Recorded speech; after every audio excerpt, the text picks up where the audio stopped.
안녕하세요. 저는 올해 60대 중반에 접어든 여자입니다. 젊은 시절 풋풋했던 그때가 엊그제 같은데 어느새 저도 반백살을 훌쩍 넘어버렸네요. 어릴 때는 참 하고 싶은 것도 많고 꿈도 많았었는데 이 나이 먹고 몸이 안 따라주니 그냥 집에서 편하게 소파에 앉아 드라마를 보는 게 최고로 좋은 것 같아요. 드라마를 보면서 웃기도 하고 주인공이 모진 일을 당하면 같이 화를 내기도 하고 또 감동을 받아 울기도 하면서요. 그런데 드라마에서만 일어날 것 같은 그런 기적 같은 일이 저에게도 일어났다면 믿으시겠나요? 힘들게 살던 저의 삶을 구원해준 기적 같은 이야기. 여러분들에게 자랑 한번 해보고자 합니다.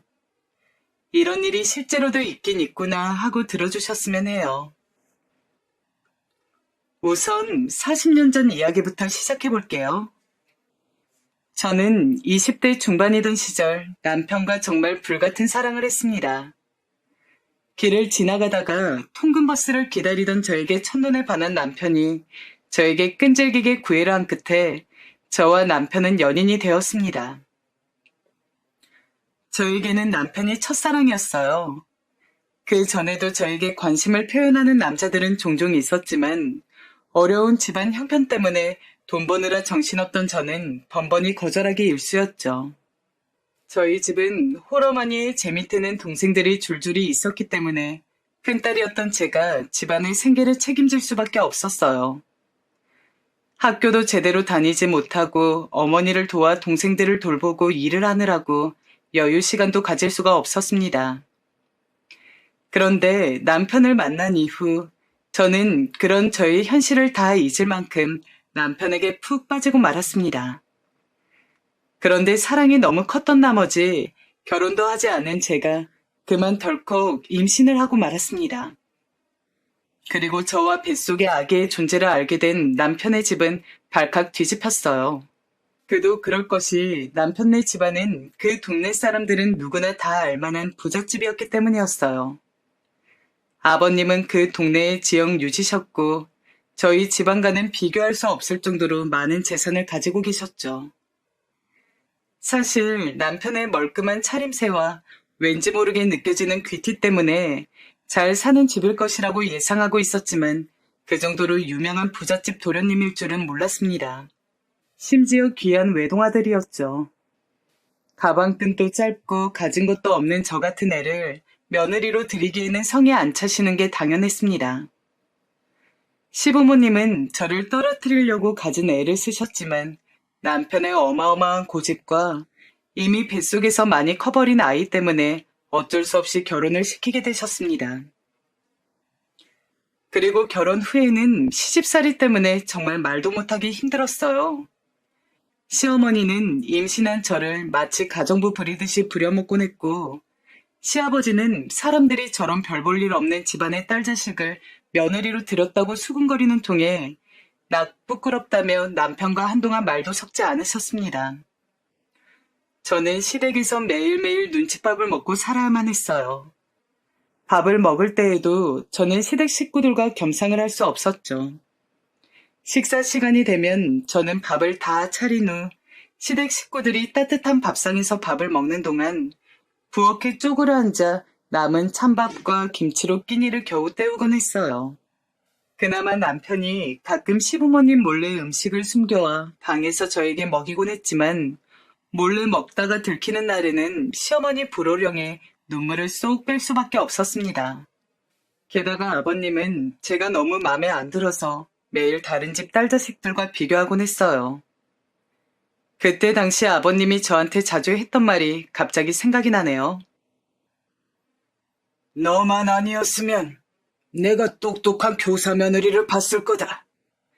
내가 우리 기석에 정 사장네 둘째 딸과 결혼시키려고 점 찍어놨건만 어디서 이런 못 배워먹은 년이 굴러들어와서는. 저는 아버님이 저런 소리를 하실 때마다 할 말이 없어 고개만 푹 숙이곤 눈물을 훔쳤습니다. 남편이 저를 안 만났다면 부잣집에 똑똑한 아내를 얻어 더 잘 살 수 있을 텐데 괜히 저 때문에 부모님과도 사이가 안 좋아진 것 같아서 매일매일 마음이 안 좋았습니다. 하지만 뱃속의 아기를 위해서라도 이 집에서 반드시 버텨내겠다고 다짐했습니다. 하지만 그런 저의 다짐에도 불구하고 어머님의 구박 탓에 뱃속의 아기를 잃을 뻔한 적이 있었어요. 어머님은 제가 만삭이 될 때까지 저에게 온갖 집안일을 시키셨는데 하루는 어머님이 계단을 좀 닦으라고 하시길래 중심 잡기도 어려운 무거운 몸으로 계단을 청소하던 도중 그만 굴러 떨어지고 말았습니다. 굴러 떨어지면서 배가 눌린 탓에 고통에 괴로워 비명을 지르자 어머님도 무서우셨는지 병원에 데려가셨어요. 다행히 병원에서 조치를 잘 해주신 덕분에 유산의 위기를 넘기고 아이는 살아남아 주었지만 만약 그날 어머님이 병원에 늦게 데려가셨다면 아이를 잃었을 것입니다. 시간이 지나 지금 생각해보면 어머님은 제가 아이를 유산하길 바라셨던 것 같기도 해요. 항상 위험한 일만 시키셨거든요. 그런데 막상 진짜로 그렇게 될 것 같자 지레 겁을 먹고 병원에 데려가신 거죠. 그리고 그 일이 있고 몇 달 뒤 저는 떡두꺼비 같은 아들을 출산하였습니다. 저는 내심 아무리 미운 며느리여도 아들 손자 안겨드리면 저를 조금이나마 받아주시지 않을까 기대했어요. 그런데 그런 일은 일어나지 않더군요. 시부모님은 손주 새끼 이뻐할 법도 한데 제가 미워서인지 아이까지 미워하셨어요. 그렇게 저의 아이는 태어나자마자 자신을 미워하는 어른들 곁에서 자랄 수밖에 없었습니다. 저는 할머니, 할아버지의 사랑도 못 받는 아이가 너무 안쓰러워서 더욱더 이 아이에게 사랑을 주려고 노력했습니다. 남편은 바빠서 잘 때 빼고는 잘 볼 수 없었지만 늦은 밤 아이를 재우고 남편과 둘이서 도란도란 이야기를 할 때면 하루 동안 힘들고 서러웠던 게 싹 날아가는 느낌이었습니다. 어느 날은 남편이 저에게 묻더군요. 여보, 당신은 소원이 뭐야? 저는 한참을 곰곰이 생각하다가 말했어요. 나는 나중에 우리도 나이 먹고 우리 상준이도 장가가고 나면 시골에 전원주택 지어서 개 키우면서 사는 게 소원이에요. 그럼 당신은 소원이 뭐예요? 남편은 제 머리를 쓰다듬으면서 대답했습니다. 나는 당신이 누구보다도 행복해지는 게 소원이지. 저는 남편의 대답에 부끄러워서 이불 속에 숨고 말았답니다. 결혼을 해서도 이렇게 닭살 돋는 말을 잘하는 남편이었어요. 그렇게 저는 남편 덕에 고된 시집살이를 하루하루 버티며 살아갔습니다. 시부모님은 날이 갈수록 저를 미워하다 못해 증오하다시피 하셨지만 남편과 아들을 위해서 참고 또 참았어요. 그런데 아이가 중학교에 갈 무렵 도저히 참을 수 없는 지경에 이르고 말았습니다. 아이가 할아버지 할머니 폭언에 울다 지쳐 잠이 들고 자기는 태어나지 말았어야 한다고 자책하는 모습을 보니 내 아이를 이런 집에서 불쌍하게 키울 수는 없다는 생각이 강하게 들었어요. 그래서 저는 그 길로 남편에게 이혼을 선언했습니다. 남편은 이혼이라는 얘기에 큰 충격을 받았지만 본인 힘으로도 부모님을 말릴 수 없었기에 저와 아이를 깨끗하게 놓아주었습니다. 그리고 시댁에서 저에게 한 푼도 내어줄 수 없다고 하시는 통에 남편은 자기가 모은 돈으로 몰래 작은 집 하나를 해주었어요. 남편은 눈물 콧물 범벅이 되어서는 짐을 싸고 나가는 저를 뒤뜰로 불러 이렇게 말하더군요. 여보, 우리 부모님 때문에 내가 이 정도밖에 해줄 수 없어서 정말 미안해. 당신이 우리 집에서 10년 넘게 그 수모를 겪은 거 생각하면 내가 너무 미안해서 가슴이 아파. 이제라도 나 같은 거 잊고 상준이랑 행복하게 살아줬으면 좋겠어. 저는 무릎을 꿇고 울고 있는 남편을 말없이 안아주었어요. 그리고 그 길로 아들과 함께 그 집을 떠났습니다. 그리고 정말 가슴이 찢어지지만 이 집도 있고 남편도 있기로 결심했습니다. 그 이후로 저는 아들과 둘이 살면서 먹고 살기 위해 정말 고군분투했습니다. 아이 낳고 10년 넘게 가정주부로 지내던 터라 써주는 데는 많이 없었지만 할 수 있는 일은 최대한 가리지 않고 다 했어요. 몸이 편찮으셨던 친정엄마는 몇 년 전 돌아가시고 동생들은 각자 살기 바빠서 어디 도움받을 곳도 없었죠. 그래도 남편이 집을 해준 덕에 아들과 함께 몸 니울 곳이 있어서 다행이었습니다. 가끔 남편이 생각나긴 했지만 그럴 때마다 어차피 나와는 다른 세상에 살던 사람이니 모도를 나무 쳐다봤다가 벌받은 거라고 생각하기로 했어요. 그리고 홀로 아들을 키운 지 몇 년째 밤낮 없이 열심히 돈을 벌다 보니 그래도 돈이 모이긴 모이더라고요. 남편이 해준 집도 집값이 올라 더 좋은 집으로 이사갈 수 있게 되었습니다. 사실 그동안 아들을 혼자 키우면서 차라리 시댁에 아이를 주고 왔으면 이 아이만큼은 지금보다 훨씬 넉넉하게 살았을 텐데 하는 생각이 들 때도 있었지만 아이가 시댁에서 구박대기로 살았을 생각을 하니 아찔하더라고요. 그래서 아이를 데리고 나온 게 잘한 결정이라고 생각하다가도 또 한편으로는 아이가 나중에 커서 저를 원망하면 어쩌나 걱정도 많이 했어요. 그런데 점점 돈이 모이고 좋은 집으로 이사도 가게 되니 한시름 마음이 놓이더라고요. 그리고 그맘때쯤 여기저기 직장을 옮기던 저는 우연히 한 회사에 들어가게 되었습니다. 직원이 몇 명 안 되는 작은 회사여서 온갖 잡일을 다 해야 했어요. 하지만 저는 아들을 대학에 보내기 위해서는 찬밥 더운 밥 가릴 수 없었기 때문에 열심히 다녀야만 했습니다. 그리고 이런 제 마음을 알아주기라도 한 듯 아들은 공부를 열심히 해서 좋은 대학에 들어가게 되었고 제가 다니던 회사도 점점 커져 이제는 제법 큰 회사가 되었죠. 거의 초창기 멤버였던 저는 꾸준히 회사를 다닌 덕에 아들이 대학을 졸업할 때쯤에는 직급도 꽤 오르게 되었습니다. 사실 저같이 가방끈 짧고 배운 거 없는 사람이 이렇게 되기는 힘들죠. 하지만 제 성실함을 좋게 봐주고 가족같이 챙겨주시는 사장님 덕에 저는 점점 연봉이 올라 삶의 여유가 생기기 시작했습니다. 이제는 커리어먼 소리도 듣고 돈 불리는 재미도 슬슬 알아가게 되었습니다. 이 정도면 우리 상준이도 나중에 결혼할 때 저처럼 가난하다고 무시당하지는 않겠구나 했습니다. 부자까지는 아니지만 그래도 아들 신혼집 해줄 정도는 되었으니까요. 그리고 몇 년 뒤 아들은 결혼을 하게 되었습니다. 새침하고 예쁘장하게 생긴 우리 며느리는 곱게 자랐는지 할 줄 아는 것도 없었지만 혼수로 뱃속에 손주를 데리고 오는 바람에 예뻐할 수밖에 없었습니다. 어느새 제가 아들을 이렇게 키워 손주까지 보게 되다니 정말 감격스럽더라고요. 게다가 며느리가 애교도 많은 성격이라 더할 나위 없이 좋았죠. 저한테 엄마, 엄마 하면 따르는 며느리가 너무 예뻐서 제가 할 수 있는 한 잘해주고 싶었어요. 며느리는 출산일이 다가오자 저에게 부탁을 하더군요.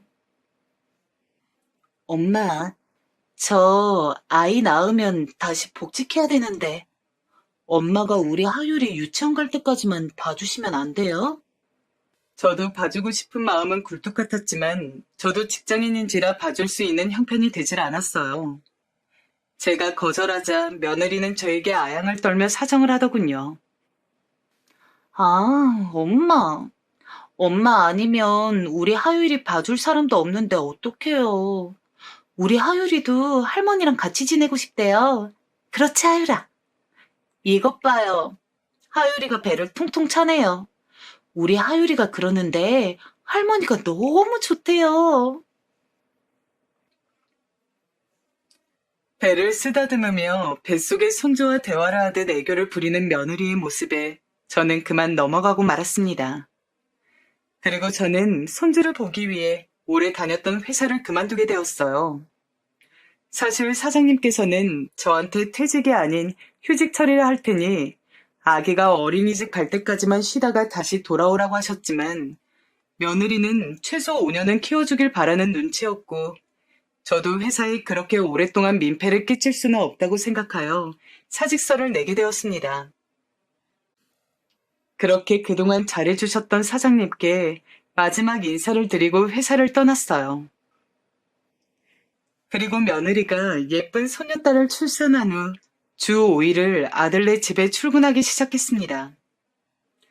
평일에 아들네가 출근하기 전 아침 일찍 아들네 집에 가서 하루 종일 손주를 보다가 아들네가 퇴근하고 오면 같이 저녁을 먹고 저녁 먹은 후 며느리가 씻고 나오면 그때 손주를 넘겨주고 집에 돌아가는 일상이었습니다. 사실 이 나이 먹고 아이를 보는 게 힘이 붙이긴 했지만 퇴근하고 온 아들 며느리 부실하게 밥 먹는 게 싫어서 손주가 낮잠 자는 시간에 틈틈이 창거리도 만들곤 했습니다. 그렇게 하루 종일 아들네 집에서 있다가 집에 돌아오면 이미 깜깜해진 늦은 저녁이라 씻고 TV 조금 보다가 자면 하루가 마감되었습니다. 평일에 쉬는 날 없이 무리해서 손주를 봐주다 보니 주말에는 거의 시체처럼 누워만 있기 일쑤였습니다. 어쩌면 회사 다닐 때보다 훨씬 힘든 일상이었던 것 같아요. 하지만 그렇게 힘든 와중에도 손주만 보면 너무 예뻐서 저절로 발걸음이 아들네 집으로 향했던 것 같네요. 아들내외는 제가 아이도 봐주고 살림도 간간히 도와주는 걸 대단히 고맙게 생각하더라고요. 퇴근하고 온 아들은 밥 먹은 후 제 어깨를 주물러 주기도 하고 며느리는 여전히 애교를 부려가며 저한테 고마운 마음을 표현하곤 했어요. 엄마, 하율이 보는데 바쁘신데 언제 이런 반찬을 다 하셨어요? 어머, 진짜 둘이 먹다가 하나가 죽어도 모를 정도로 맛있어요. 역시 우리 엄마 최고! 며느리가 제가 만든 반찬이 너무 맛있다며 호들갑까지 떨어가며 칭찬해주니 저도 어깨가 으쓱하더라고요. 시어머니라면 질색팔색하고 싫어하는 며느리도 많은데 우리 며느리는 그런 것도 없이 저를 너무 잘 따르고 좋아해주니까 그렇게 예쁠 수가 없었습니다. 홀로 아들을 키우며 힘들 때도 많았는데 이렇게 아들이 예쁜 새 식구를 둘이나 데려와 화목하게 지낼 수 있게 되니 이제 제가 가진 모든 것을 이 아이들에게 주어도 좋겠다는 생각이 들었어요. 그리고 몇 년이 지나 손녀딸이 유치원에 들어갈 때가 되자 저는 제가 가진 모든 재산을 이 아이들에게 주고 남은 여생을 지금처럼 행복하게 살기로 결심했습니다. 그래서 저는 하루 날 잡아 아들 내외를 앉혀두고 말했습니다. 나는 너희가 이렇게 행복하게 사는 걸 보니 이제 죽어도 여한이 없구나. 내가 가진 재산이 그렇게 많지는 않다만 어차피 죽으면 너희한테 물려줄 거 좀 더 일찍 물려주면 너희도 더 편하지 않겠니? 한 살이라도 젊을 때 돈이 있어야 고생을 덜하고 살지. 나는 나이 먹고 어디다가 쓸 데도 없구나.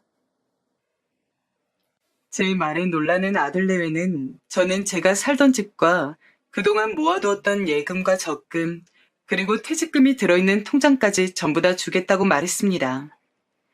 나에게는 가끔 커피나 사 먹을 용돈 정도만 주면 되니 이참에 너희들과 같이 살게 해달라고 하면서요. 아들과 며느리는 감격하여 고개를 세차게 끄덕이더군요.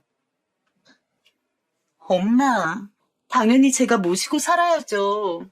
우리 하율이랑 다 같이 행복하게 살아요. 며느리가 망설이지도 않고 미소를 한가득 머금고 말하더라고요. 사실 아들네에게 말하기 전부터 혹시나 합가를 거부하며 어쩌나 하는 걱정에 가슴 언저리가 막힌 듯 갑갑했는데 며느리가 저렇게 말해주니 속 시원하게 가슴이 뻥 뚫린 느낌이었습니다. 저는 아들보다도 며느리에게 너무 고마워 며느리의 손을 잡고 고맙다, 고마워 하고 연신 말했습니다. 그리고 그 이후 저는 아들네 집에서 생활을 하게 되었어요. 사실 전에도 잠만 집에서 가서 잤지 평일에 5일 내내 아들네 집에서 생활했기 때문에 별반 달라진 건 없더라고요. 그래도 이제는 손녀딸이 유치원에 가니 낮에는 시간이 좀 생겨서 청소며 빨래며 집안일을 좀 더 도와줄 수 있게 되었습니다. 손녀딸도 아기 때부터 제 품에서 컸다 보니 저를 잘 따르고 좋아했어요. 밤에 할머니랑 같이 자고 싶다고 땡깡을 부릴 때에는 그렇게 예쁠 수가 없었습니다. 그렇게 저는 하루하루 아들, 손주와 함께 행복한 나날을 보냈어요. 그런데 합가한 지 1년 정도 지났을 쯤부터 며느리가 슬슬 변하기 시작했습니다. 제가 낮에 몸이 좀 안 좋아서 집안일을 해놓지 못하면 퇴근하고 온 며느리가 짜증을 내곤 했어요. 엄마, 빨래를 안 해놓으면 어떡해요? 내일 출근할 때 입고 갈 옷도 없는데. 오늘 야근하고 와서 피곤해 죽겠구만. 일하는 사람 생각도 좀 해요. 며느리가 날선 목소리로 저에게 짜증을 낼 때면 저는 괜히 미안한 마음에 아픈 몸을 이끌고 집안일을 마저 하곤 했습니다. 저도 30년 가까이 직장을 다녀봐서 알지만 퇴근하고 집에 와서 쉬고 싶은데 집안일까지 해야 되면 얼마나 그게 스트레스인가요? 집에서 쉬는 제가 하나라도 더 해야죠. 저는 그저 아들내외 사는데 불편함이 없도록 이 한 몸 보탬이 될 수 있다면 그것만으로도 바랄 게 없었습니다. 그런데 처음에는 며느리가 짜증이 잦아지길래 요즘 회사에서 스트레스 받는 일이 많은가 보다 하고 생각했습니다. 아니면 저랑 같이 살다 보니 정말로 저를 엄마처럼 편하게 생각해서 그러는 것 같기도 했고요. 어느 쪽이든 간에 이 정도는 감당할 수 있는 수준이니 최대한 며느리의 기분을 맞춰주고자 했습니다. 하지만 얼마 지나지 않아 왠지 모르게 저를 하대하는 느낌이 들기 시작하자 기분이 조금 이상하더군요. 그리고 하루는 주말에 다 같이 점심을 먹을 때였어요. 제가 음식을 다 해놓고 며느리와 같이 상을 차리는데 분명히 새로 밥을 했음에도 불구하고 며느리가 제 밥만 찬밥을 떠놓는 게 아니겠어요? 물론 평소에 밥을 하면 남은 찬밥이 아까워 제가 먹곤 했지만 대놓고 저에게만 찬밥을 주니 조금 어리둥절했습니다. 그 후 이런 상황이 몇 번 반복되자 이상한 낌새를 눈치챈 제가 손녀딸에게 말을 거는 척하면서 은근슬쩍 말을 꺼내보았습니다. 아이고, 하유라, 할머니는 밥이 차가워서 못 먹겠다. 그러자 며느리가 무심한 말투로 이렇게 말하더군요. 엄마, 원래 찬밥 좋아하시잖아요. 찬밥 버리기 아까운데 그냥 드세요. 아니면 데워드려요? 굳이 새밥도 아닌 찬밥을 데워주겠다는 며느리의 말에 기분이 상했지만 됐다고 하고선 찬밥을 꾸역꾸역 먹었어요. 그리고 그 이후에도 며느리가 식사 때마다 저에게 찬밥을 줬지만 저는 굳이 새밥을 떠와 먹곤 했습니다. 제가 찬밥을 놔두고 새밥을 떠오면 며느리가 기분 나쁜 눈초리로 쳐다보았어요. 그리고선 쿵쿵거리며 찬밥을 싱크대에 쏟아붓곤 씩씩거렸죠. 내가 먹는 밥이 그렇게 아까운가? 하는 생각이 서러웠지만 티내지 않으려고 노력했습니다. 며느리는 아마 언젠가부터 제가 쓰는 돈, 제가 먹는 밥, 제가 쓰는 물건 등 모든 것이 아깝다고 느껴졌나 봐요. 머리를 감을 때에는 샴푸를 한 번만 짜라는 둥, 낮에 집에 혼자 있을 때에는 보일러를 켜지 말라는 둥, 유독 제가 쓰는 것에만 아껴 쓰자며 잔소리를 해댔습니다. 겨울이면 지들 외투는 두세 벌씩 사면서도 저는 10년 된 패딩 하나로 버티겠고요. 여름에는 노인네가 먼 더위를 타내며 에어컨도 못 켜게 했습니다. 며느리같이 엄마한테 그렇게 하는데도 아들내미는 신경도 안 쓰더라고요. 그리고 처음에 합가하면서 제가 얘기했던 용돈, 그것도 날이 갈수록 액수가 적어졌습니다. 어차피 저도 어디 막 나가서 돌아다니는 성격도 아니고 집에 있는 날이 많으니 돈 쓸 일이 많지 않아 큰 돈을 바라진 않았어요. 그래서 처음에는 한 달에 40만 원씩만 받기로 했는데 그 돈도 저에게는 넉넉하더라고요.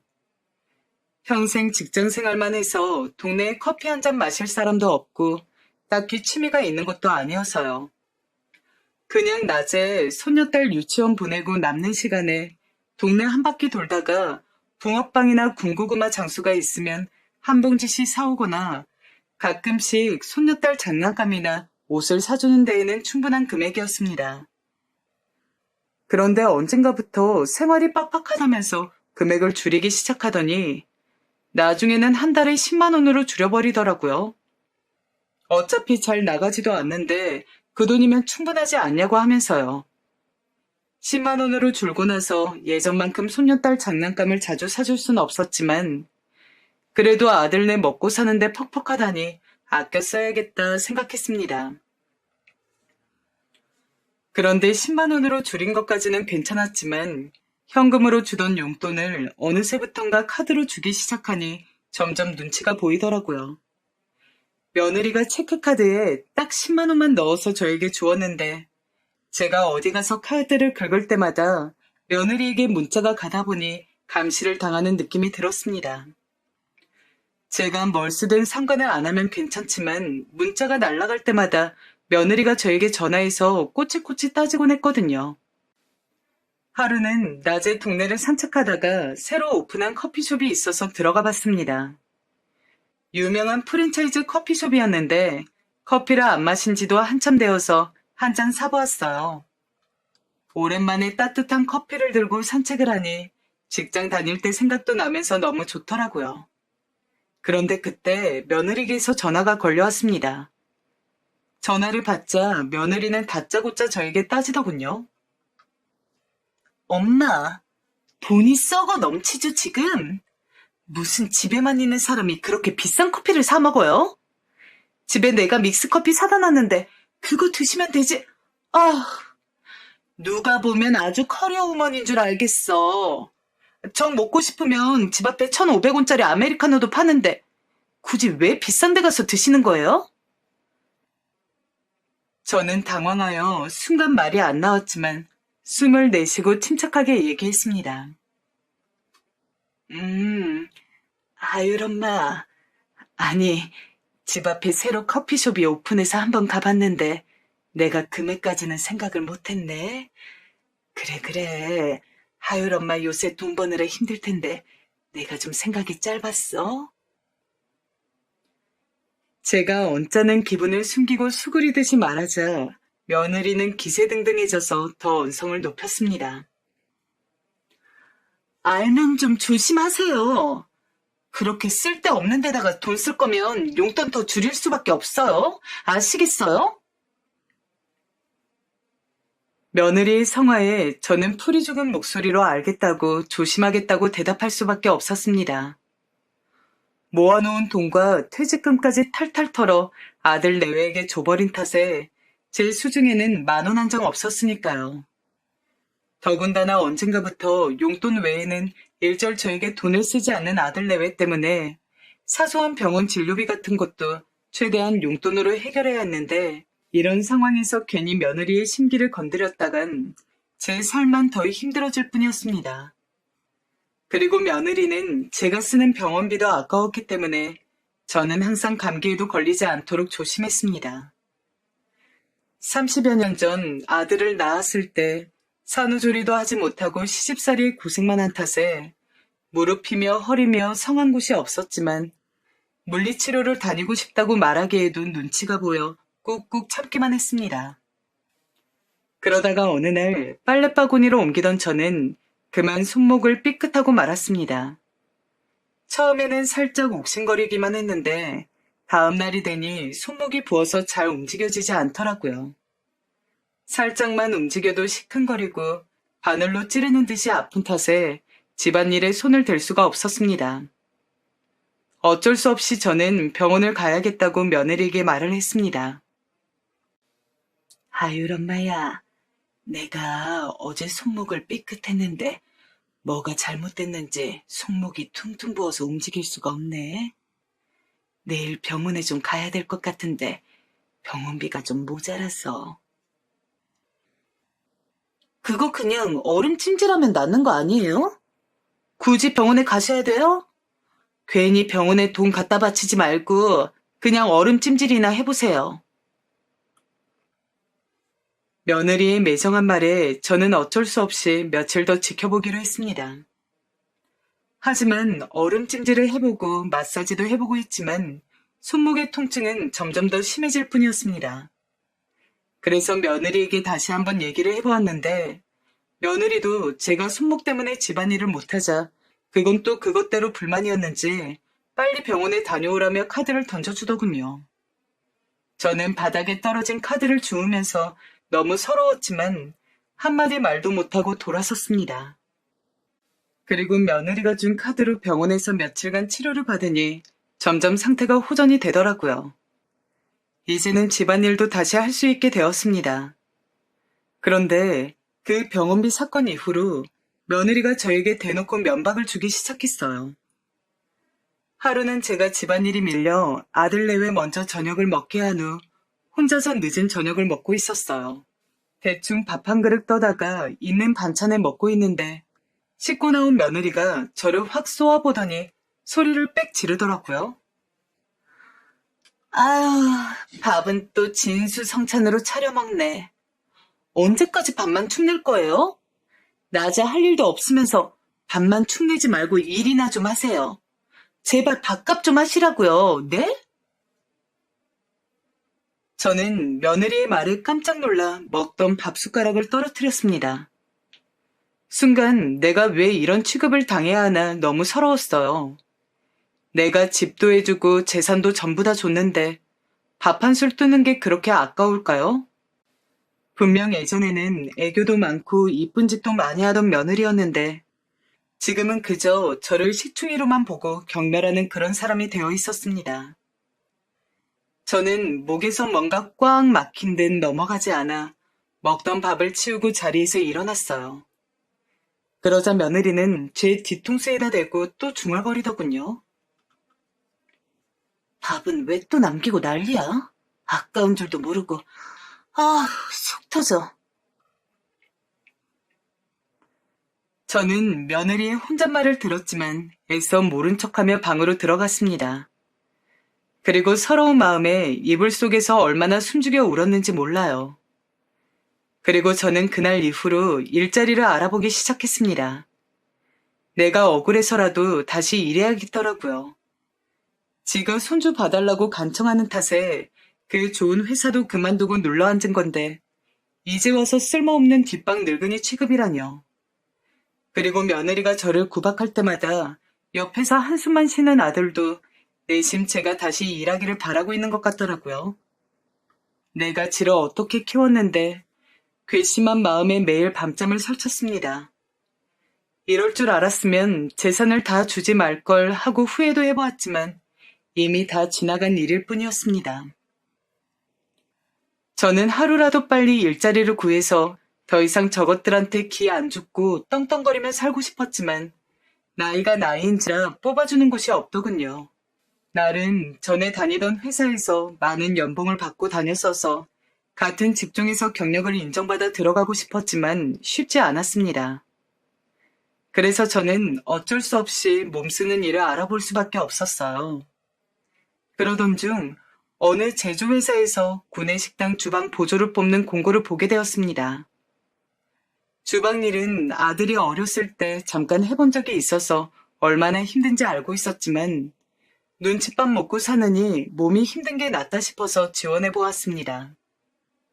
면접 보러 오라는 말에 가보았는데 이름은 처음 들어봤지만 꽤 규모가 있는 회사더라고요.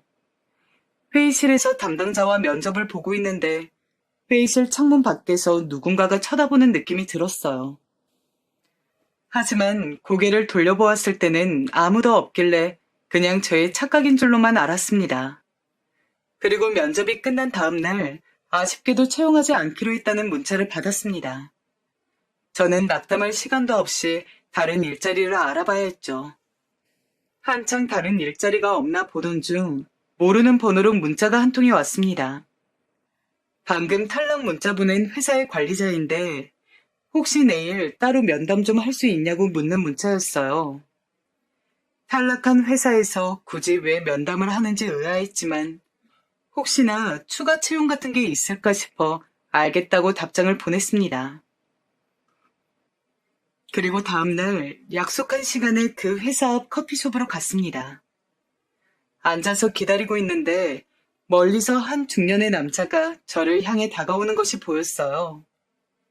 그 남자의 이목구비가 눈에 들어온 그 순간 저는 그가 누군지 한 번에 알아보았습니다.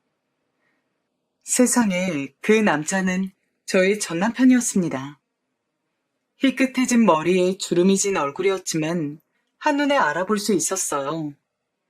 전 남편은 성큼성큼 걸어오더니 머뭇거리며 제 얼굴을 한참이나 쳐다보았어요. 저는 영문을 알 수가 없었습니다. 아니, 당신이 여기에 어떻게? 저는 어떻게 된 일인지 그에게 물었어요. 그는 조심스럽게 자리에 앉더니 입을 떼더군요.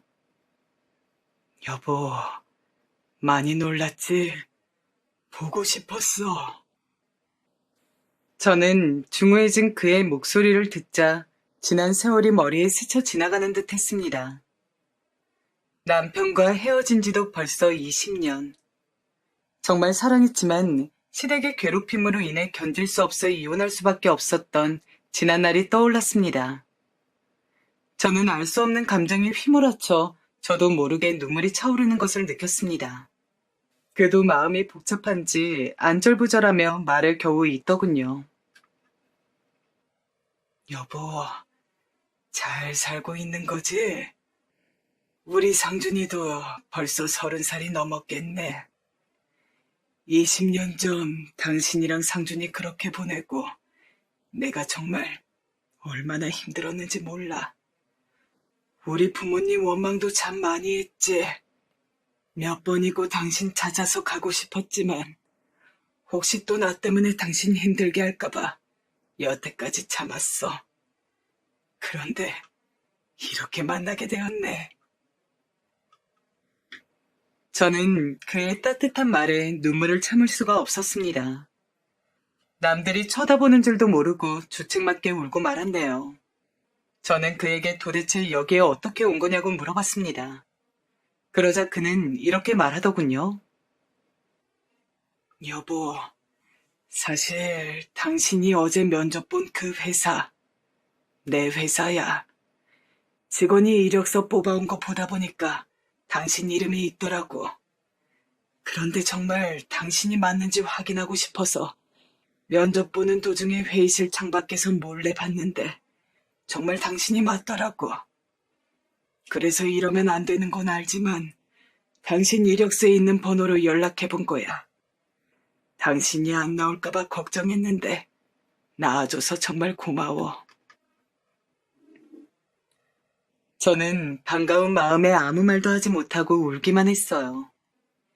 20년 전 그와 헤어진 후 잊겠다고 정말 많이 노력했는데 깨끗하게 잊고 살았다고 생각했는데 막상 눈앞에 나타나니 그때의 감정이 다시 되살아나더라고요.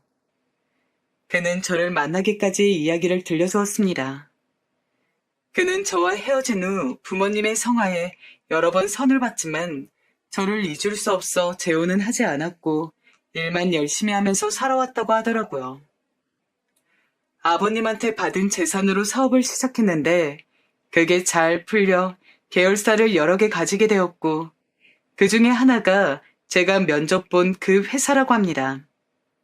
그리고 몇 년 전 부모님이 두 분 다 돌아가셔서 지금은 완전히 혼자라고 하더라고요.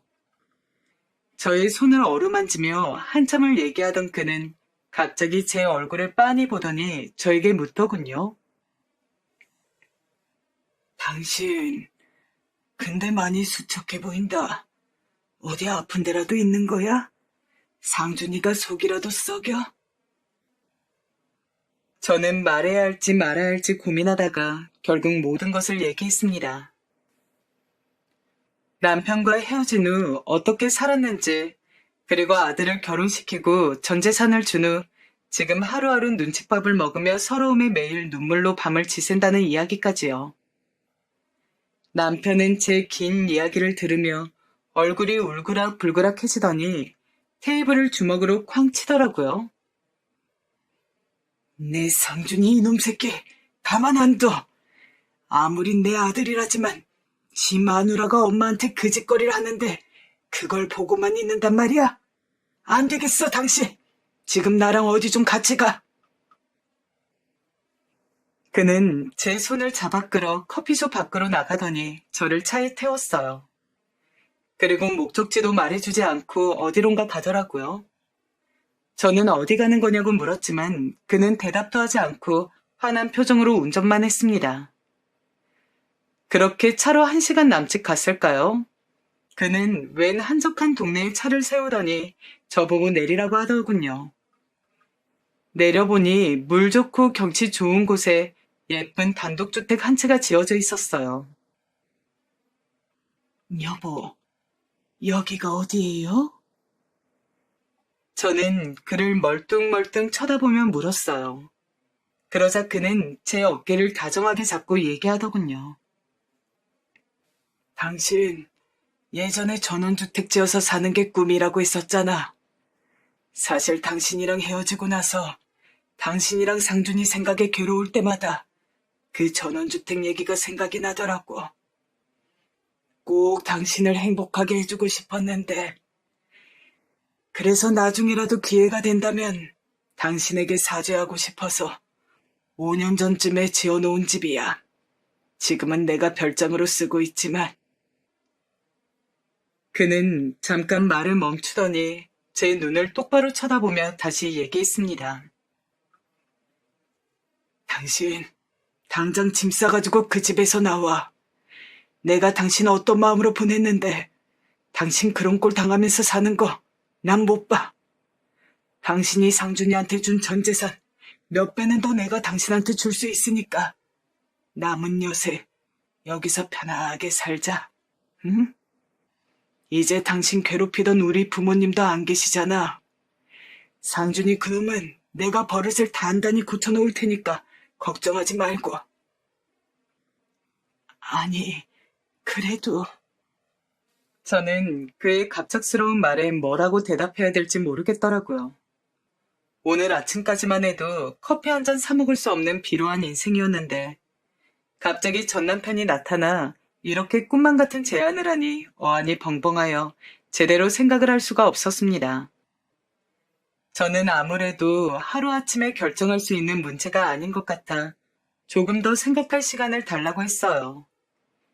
그리고 오랜만에 전 남편과 산길을 산책하며 즐거운 시간을 보냈습니다. 그리고 집에 돌아간 후 저는 전 남편과 만난 것에 대해 아들과 며느리에게 입도 뻥긋하지 않았습니다. 며느리는 저보고 어딜 그렇게 싸돌아다니냐면서 또 면박을 주더군요.